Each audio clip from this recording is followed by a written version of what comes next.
Lo,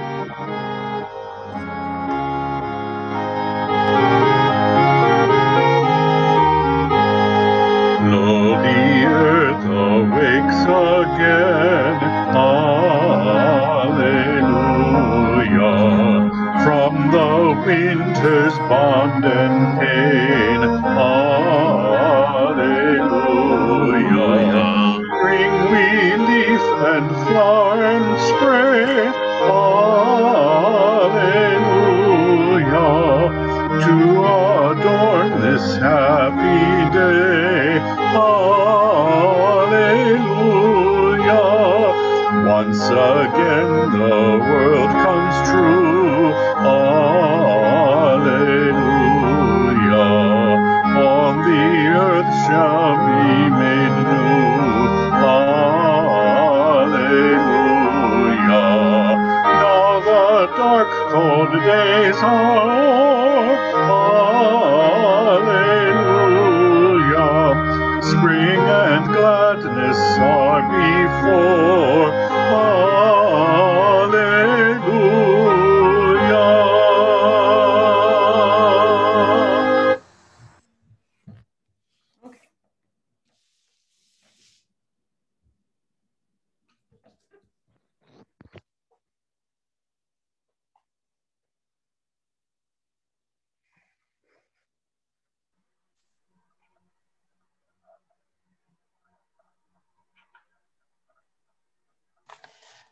First Parish in Cambridge is situated on the traditional and ancestral homelands of the Massachusetts people. Live on Zoom. This place has long served as a site of meeting, exchange, and diplomacy among nations.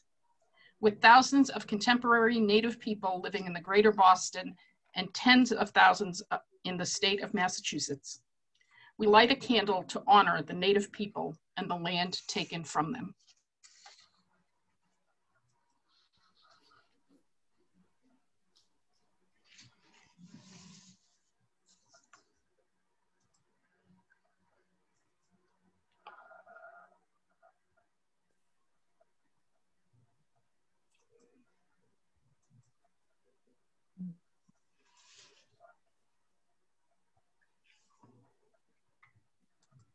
Good morning, everybody, and welcome.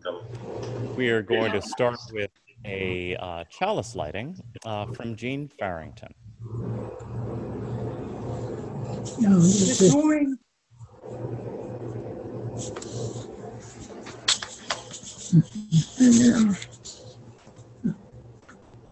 Should start in a few seconds. What happened? We can hear you, Jean. Oh, you've just muted yourself again. okay. There we go. Sorry. This morning we lit our chalice on an ancient festival day of miracles, celebrated for generations in religious communities worldwide. Those miracles have myriad names: rebirth, resurrection, and reincarnation among them. Each a fertile source for communal rituals that continue to this day. Whatever your personal faith, we welcome you to our celebration of renewal in all its forms.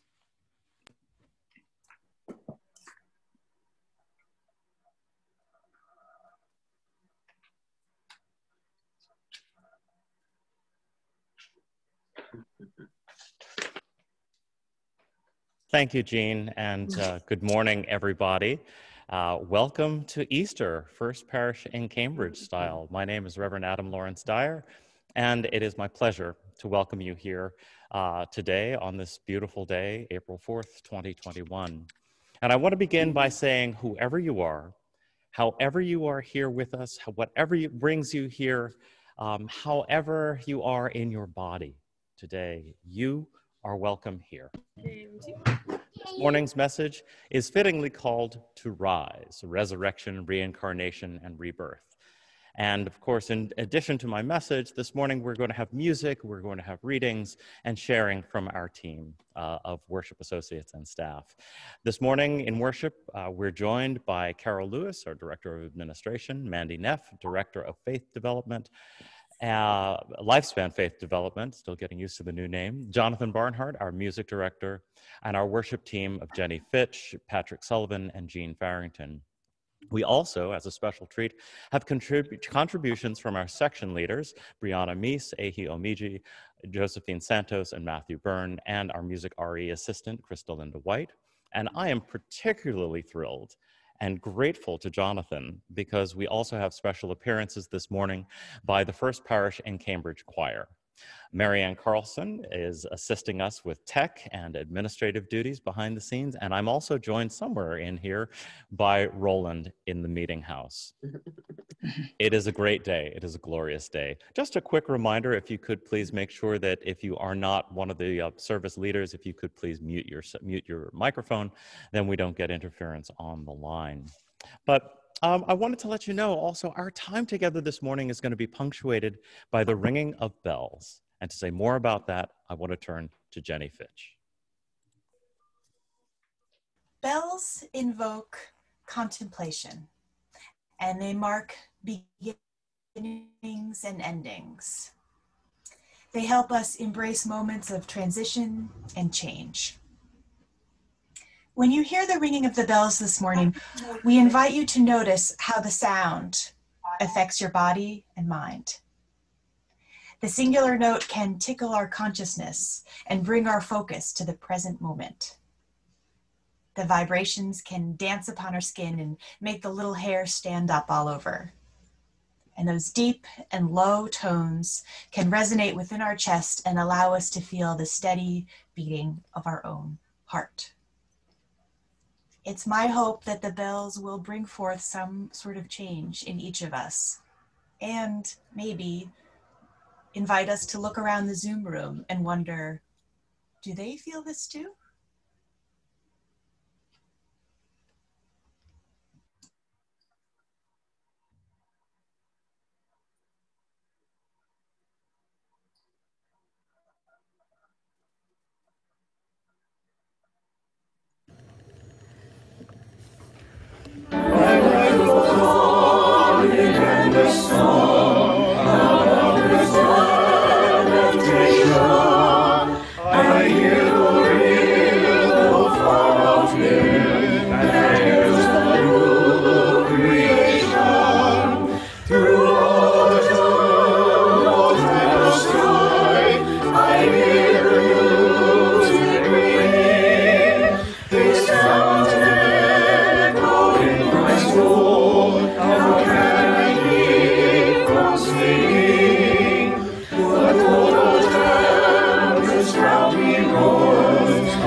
Hello, my name is Patrick Sullivan, he is him, and I wanted to share a personal reflection at this point at Easter about rebirth and reincarnation.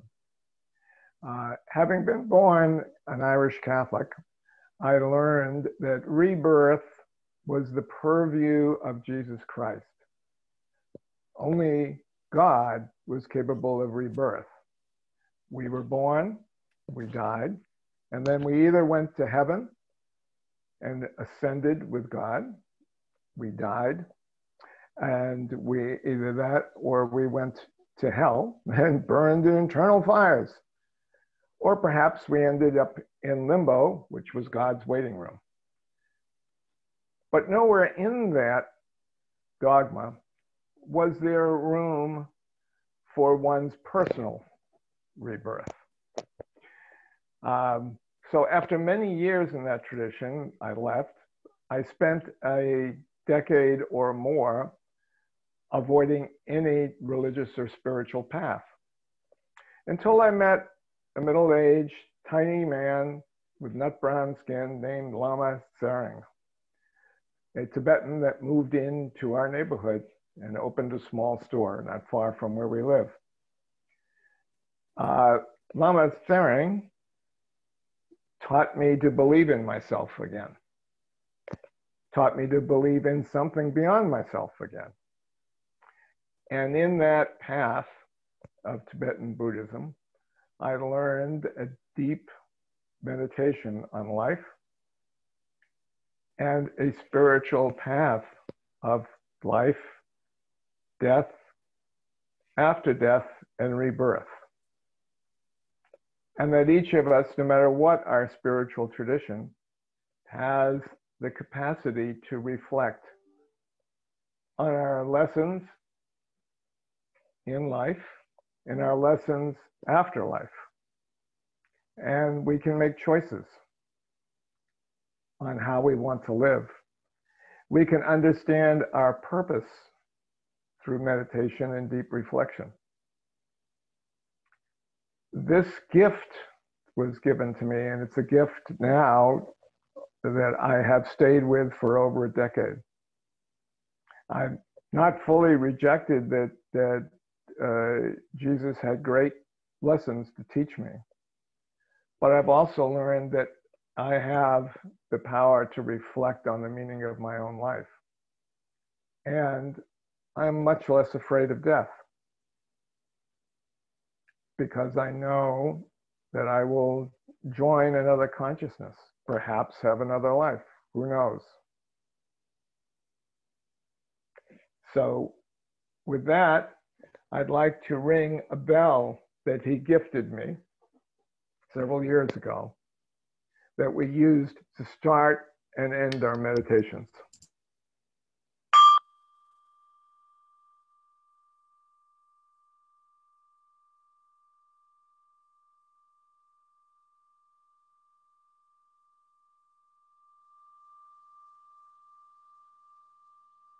Let the pulse of it seep in, and may you have wonderful reflections on this Easter day.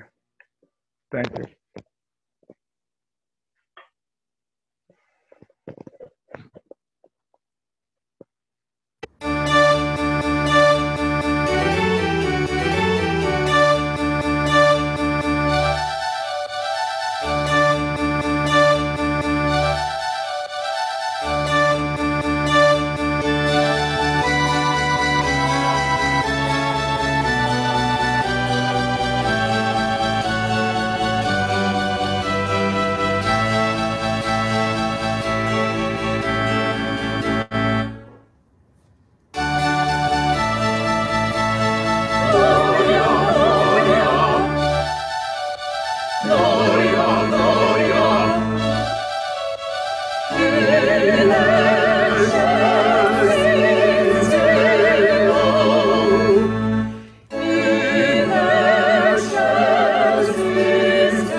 This morning, I would like to share with you a story by Diane Baker from the Goddess traditions, The Cauldron of Rebirth.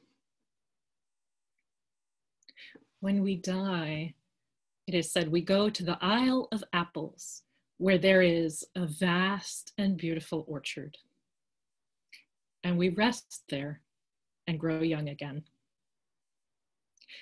Every time that we eat an apple, we have the opportunity to finish something that we could not finish in our lifetime. We might be able to say, I'm sorry, with one apple. To say, I love you to a friend or family with another apple. We might be able to apologize and fix a fight that we had. As we go on eating apples and growing younger and younger, finally, we become pure spirit.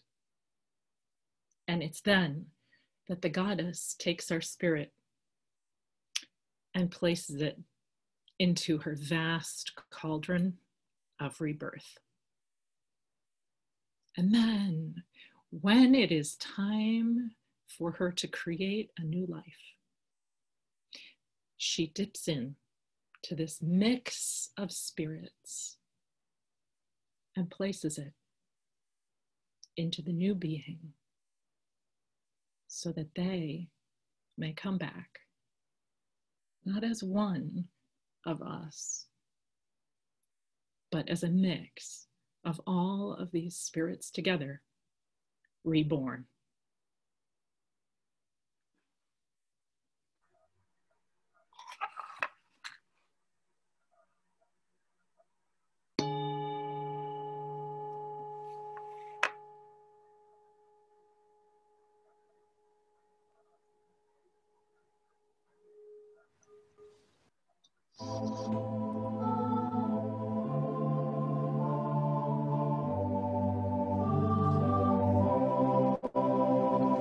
Spirit of life, come unto me.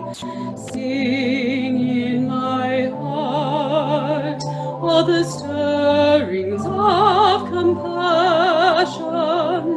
Blow in the wind, rise in the sea.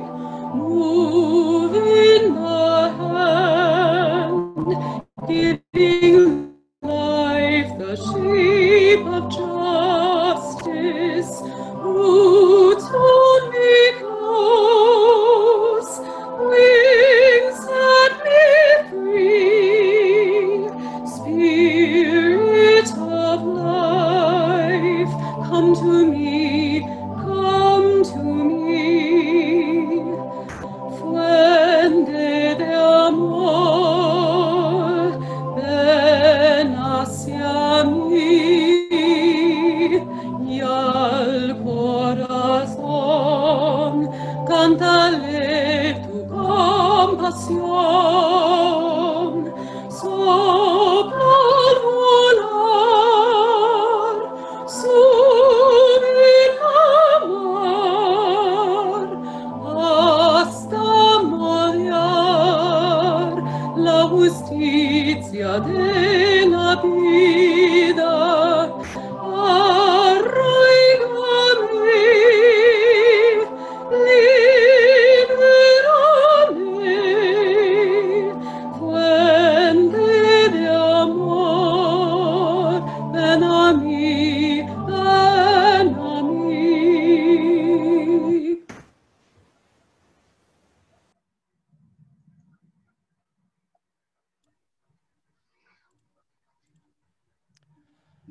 A reading from the book of Luke, chapter 24, verses 1 through 5, and verses 10 through 12. But on the first day of the week, at early dawn, they came to the tomb, taking the spices they had prepared. They found the stone rolled away from the tomb, but when they went in, they did not find the body. While they were perplexed about this, suddenly 2 men in dazzling clothes stood beside them. The women were terrified and bowed their faces to the ground, but the men said to them, "Why do you look for the living among the dead? He is not here, but has risen." Now it was Mary Magdalene, Joanna, Mary, the mother of James, and the other women with them who told this to the apostles. But these words seemed to them an idle tale, and they did not believe them. But Peter got up and ran to the tomb, stooping and looking in. He saw the linen cloths by themselves. Then he went home, amazed at what had happened. A reading from the sacred Hindu scripture, the Bhagavad Gita.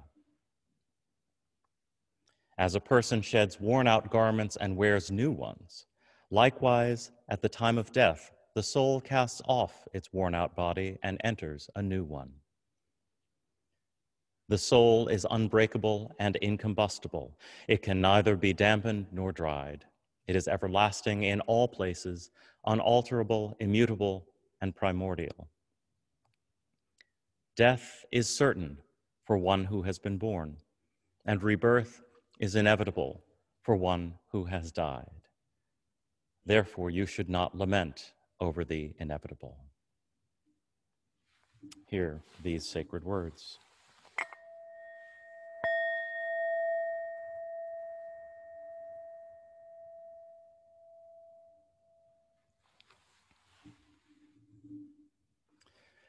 Faith traditions around the world speak of death and rebirth.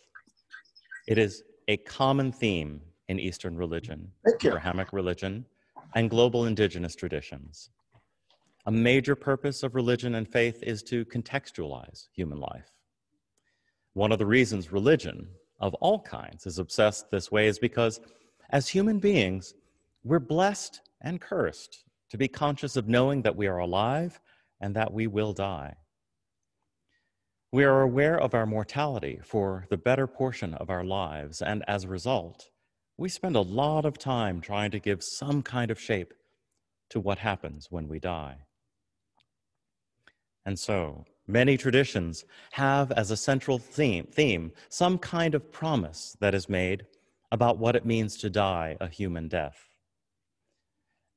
As we hear in the words of the Bhagavad Gita, there is a promise of an everlasting soul, a soul that may cast off worn-out bodies in the natural and inevitable cycle leading to rebirth. In Buddhism, samsara is a concept of the circularity of life that encompasses the entire world. In Christianity, there is a promise of eternal salvation in the resurrection of Jesus from the dead and the acceptance of him as Christ, the Savior. Still, other traditions point toward the cyclical way in which nature dies and returns to life through the seasons, and how human life, as part of that natural cycle, must also return to the earth to make new things grow. And this is embodied in spirits and in ancient legends. These are the promises of reincarnation, rebirth, and resurrection that give the people who live following these traditions a sense of sureness, a framework to face adversity, and a sense of purpose, peace, and joy in their lives every day.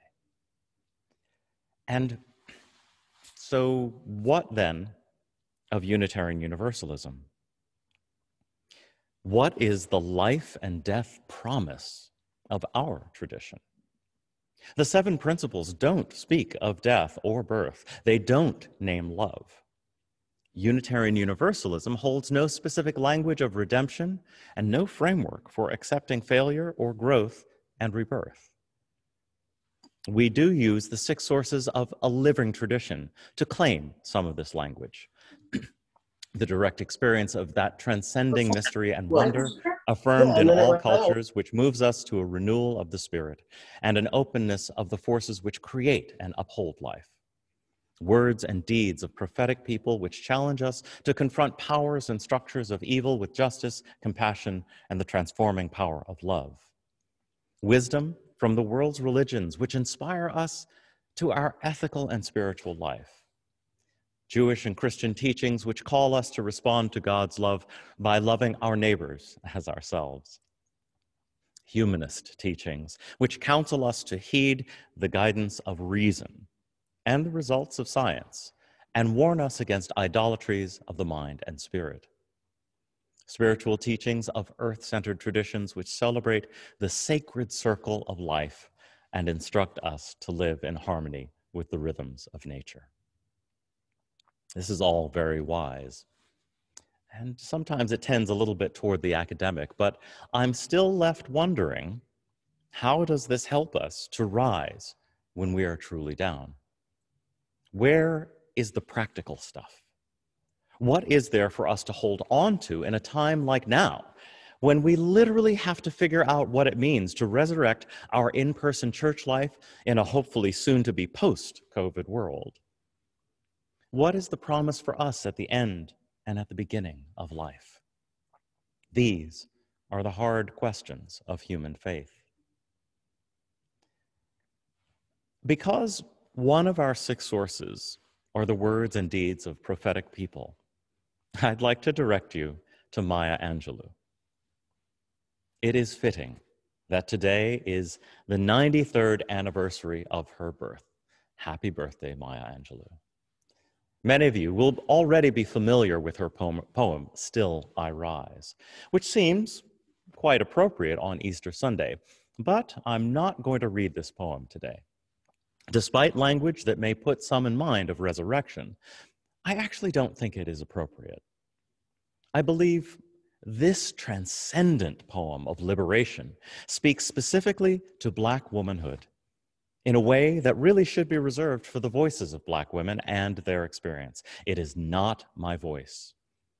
I also want to respect Ms. Angelou's estate and not run afoul of any kind of infringement on this precious piece of writing, being a part of this service as a recording. I'm going to share a link in the chat so that you can check out the full poem, of course, and we'll include a link in the recording of the service on YouTube later. But I would like to quote a line from the poem. Bringing the gifts that my ancestors gave, I am the dream and the hope of the slave. In this line, Maya Angelou explains her very being as her promise. It is almost a prayer. Bringing the gifts that my ancestors gave, I am the dream and the hope of the slave. In one brief, tidy line of verse, she places herself in the now, reflects to the once was, and anticipates the possibility of what can be. She captures most elegantly what it means to rise from one place to another and to be the agent of that change, to rise from adversity and thrive. And I want to be sure that you hear or read Maya Angelou's words here and receive them beyond the reference to slavery. Not to diminish the reference she makes to enslaved ancestors, but because I think in liberal circles we have a tendency to get caught up in our own narratives of race and justice. We see language specific to racial oppression, and that becomes the only thing we see. I would ask you to hold the slavery reference here lightly, as I do, as someone whose personal history also holds slavery. For indeed, everyone in the United States does hold this history. But getting stuck on slavery here obscures the breadth and the universality of what Maya Angelou prophetically shares in these lines. There is epic and instructive meaning for us in her words. Bringing the gifts that my ancestors gave, I am the dream and the hope of the slave.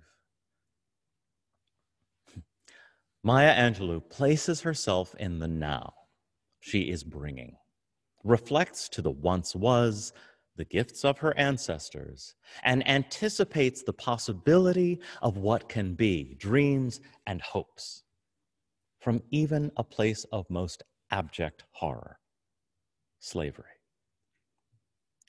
This is the yeast that will always allow her to rise.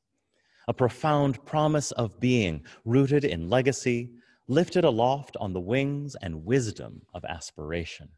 She tells us that to rise is to live into the full promise of being. Reincarnation, rebirth, and resurrection are the promise of specific traditions.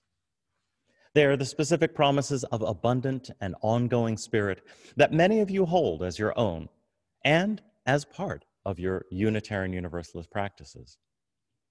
We all need anchors in a precarious world of change and unpredictability. And I don't want to change that. But I believe there is also more for us. Because our tradition exists intentionally, with its arms and ears and heart wide open, I believe we are invited into what Maya Angelou describes, where the fact of being in itself is the great promise in us all.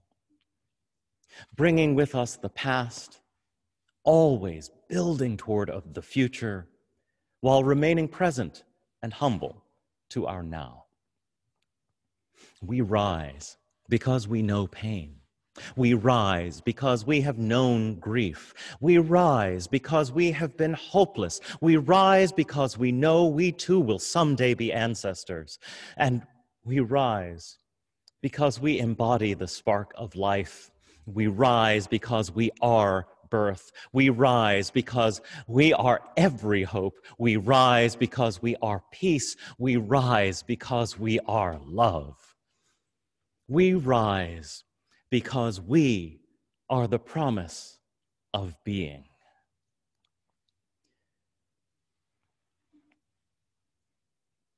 Christian pastors around the world today are declaring Jesus has risen. And this is a call to embrace how the prophecy has been fulfilled. This declaration proclaims a new world, a new order, and a renewed promise.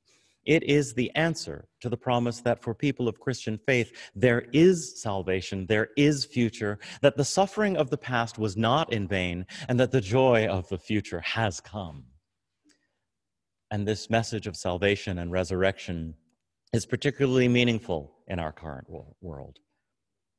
All faith communities, including our own, have their work cut out for them in this next stretch of time. We are all faced with asking ourselves, how will we rise? We're all looking forward to after COVID. And with that looking forward, there is nostalgia to look back, to recreate or bring back to life what once was, to go back to before. But maybe we can ask a question like the one in Luke 24, verse 5. Why do you look for the living among the dead? Or maybe we can find reassurance in the changes we face from the Bhagavad Gita. At the time of death, the soul casts off its worn-out body and enters a new one. Our faith, our community, our future will not look, sound, or feel like it did before as we come out of the current crisis. Yet, with all that change, our faith, our spirit, our sense of being one body of humankind is alive, and it is here, and it is now. We are, in this moment, the seed for a future, bringing with us what our ancestors gave us, building today for what we can all have tomorrow. We are part of this grand cycle of creation and loss, imagination and death. But our job, wedged between what was and whatever happens next, is to live into our promise. And so we rise We rise, because we are the promise of being. Happy Easter, and blessed be.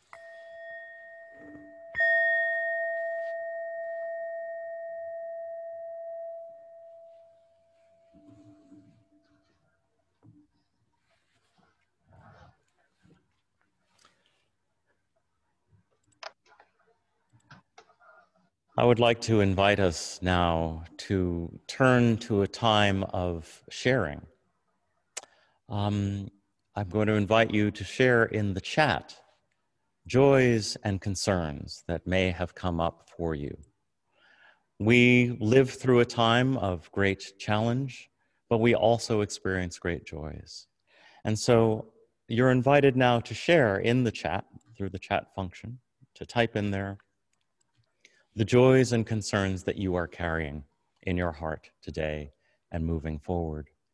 I'd like to lift up two specific concerns that have come to our community and ask for your prayers for both of these. First is a prayer for Julia Gallogly and her family. Her mother is in hospice care after suffering a stroke and continuing to fight cancer. The entire family is gathered and they are receptive of all of your love. And they know that you are there with them, but please continue to pray for the family. I would also like to invite a prayer for our colleague and congregant, Lisa Bailey, who is struggling with medical issues and who needs your prayers, needs your love, and counts on you to support her as she moves through this. Jonathan is going to now play a little bit of music, but you're welcome to share your prayers in the chat.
So many joys.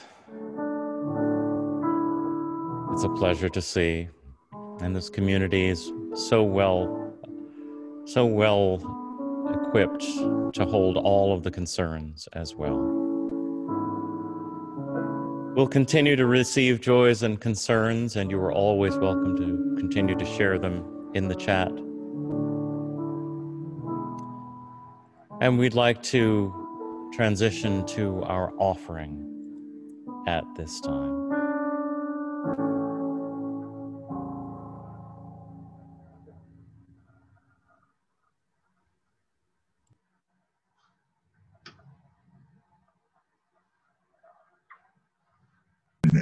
We look forward to events like these every single year. Your congregation has been walking with us for over 10 years. We look forward to building community, raising awareness, and coming together while fighting towards the goal of creating effective and equitable responses to homicide. Our mission is to serve as a center of healing, teaching, and learning for families and communities impacted by murder, trauma, grief, and loss. Our vision is to create and sustain an environment where all families can live in peace and all people are valued. We believe all families impacted by murder deserve to be treated with dignity and compassion, regardless of their circumstances. We look forward to seeing you all beat your goal of $4,000 this year, just like you were able to beat your goal last year. This year, we will be celebrating our 25th year anniversary of Walking for Peace. This is so very important because it signifies a tremendous milestone in the Louis D. Brown Peace Institute journey. We have the goal of raising $600,000 this year, a daunting number for some, and we are confident in our own as well as our surrounding community partners' ability in coming together to obtain this goal. Now, you may be asking, how can I get involved? I'm glad you asked. There's so many ways that you can do this. Like, for instance, you can make an online donation to your team for the 25th annual Mother's Day Walk for Peace. You can also ask your family and your friends to walk virtually with you to support the LDBPI. We encourage individuals to commit to raising $250 and for teams to set a fundraising goal of $1,500. Help us reach our $600,000 goal this year. Thank you, Kamal, and thank you, BJ. What an honor it is to be here with you, and thank you, First Parish, Cambridge, for this invitation. The work of the Peace Institute would not be able to operate and enact substantial change without partnerships like the one we have here today. In his book, Dr. Scott Peck asks, what is the meaning of community? He says, community is a group of individuals who have learned how to communicate honestly with each other, whose relationships go deeper than their mass of composure, and who have developed a significant commitment to rejoice together, to mourn together, and to delight in each other. Make others' conditions our own. Every year, our ties get deeper and our relationships stronger. We are honored to celebrate and remember the lives of our loved ones who have been murdered. And now our lives of our loved ones who have died due to COVID or during the COVID pandemic. This year, our walk will be held online. Walk virtually with us as we celebrate 25 years of walking for peace in love, unity, faith, hope, courage, justice, and in forgiveness. Now, join also our 25 days of walking beginning on April 5th. Leading up to our online walk broadcast on Sunday, May 9th at 9 a.m. On one of those days, April 13th is the day of action. Lewis will have turned 43 years old. So we are asking you that if you don't select any of those other days, we invite you to select April 13th as a day of action and post what you are doing to promote peace and how you are incorporating one of the 7 principles of peace into your life as we bring peace to our city and our state.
Thank you, Jonathan. Thank you, choir. Thank you, singers.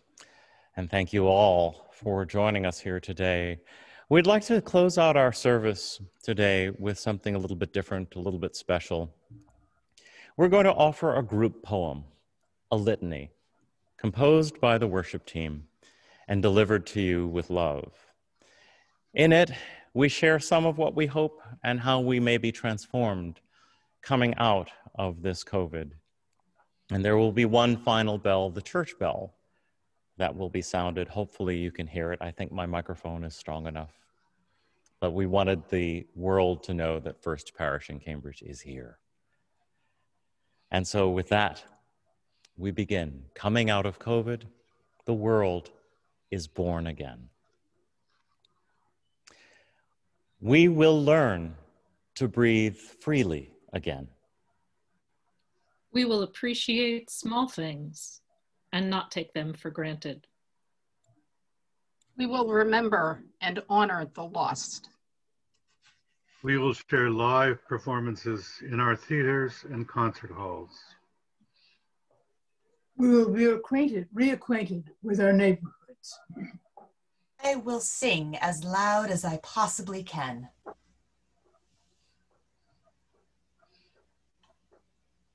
I will ooh and ah to the artists of crayon drawings and finger paint pictures. I will take long walks. Musicians and performers of all types will see their careers restored. I will appreciate the personal contact with family and friends. I will celebrate every single smile offered by a stranger. Spontaneity will return to our interactions with the world.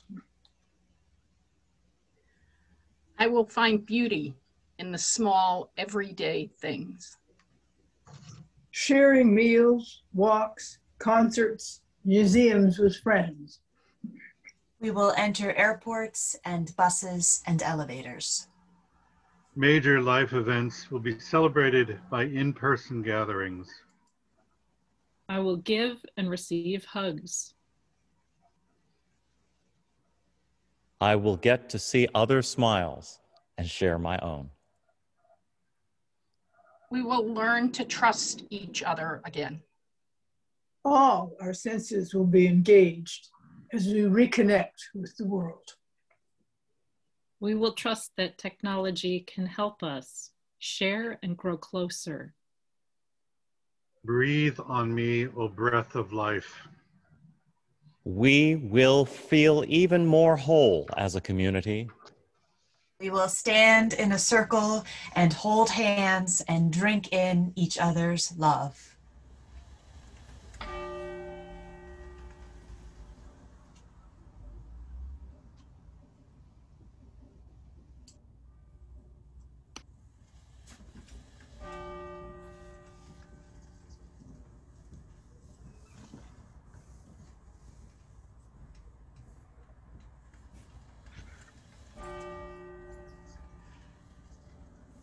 There it is.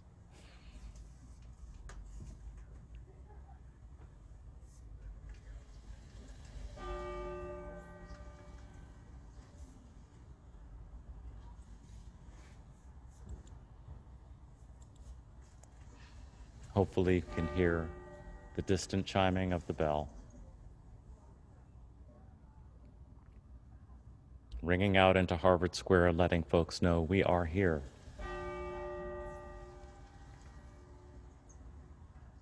We rise.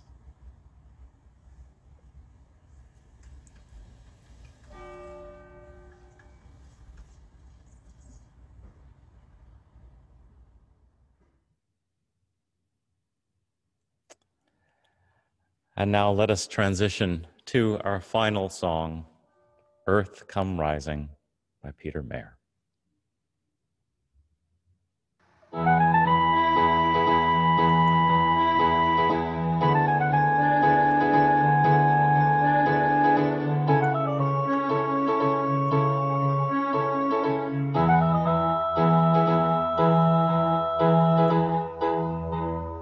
To the wind to the burning sun, to the turning from night to day, to the sea, to the mountain peaks, to the fire beneath we say, earth come rising, earth come rising up inside of us, rising, come rising, earth come rising up inside of us. To the breath, to the beating heart, to the morning lark that calls in the spring, to the seed that has been growing here these 4 billion years we sing. Life come rising, life come rising up inside of us. Rising, come rising, life come rising up inside of us. Teach us wisdom. Teach us wisdom.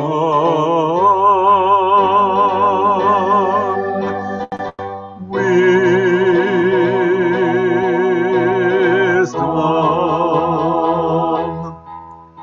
To the source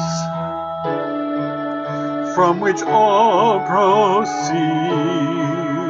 to the mystery that moves through our days, to the love that intertwines our lives, to the higher mind we pray. God come rising, God come rising up inside of us.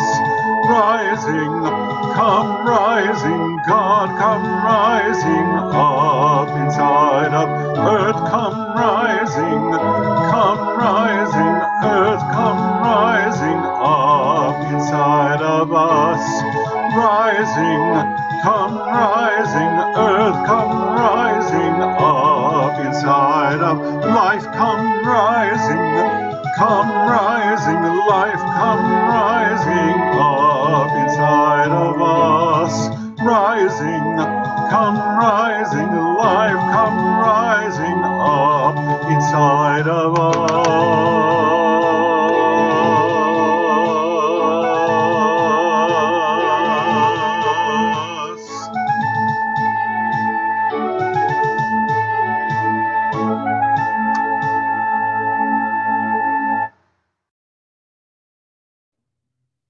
Wow. Thank you, Jonathan. And before we close out our service with our Chalice Extinguishing and benediction, I just thought I would give Roland a chance to say hi. Hello. Feel the love. Always grateful. Always grateful. Yeah. For our benediction and closing, before our chalice extinguishing, I want to share these words that were shared by Reverend Benjamin Mays at the closing of his eulogy for Reverend Dr. Martin Luther King Jr. Today, of course, is the anniversary of his death, and it is an important day and a reminder, as are these words. Benjamin Mays said, "I close by saying to you what Martin Luther King Jr. believed. If physical death was the price he had to pay to rid America of prejudice and injustice, nothing could be more redemptive. And to paraphrase the words of the immortal John Fitzgerald Kennedy, permit me to say that Martin Luther King Jr.'s unfinished work on earth must truly be our own.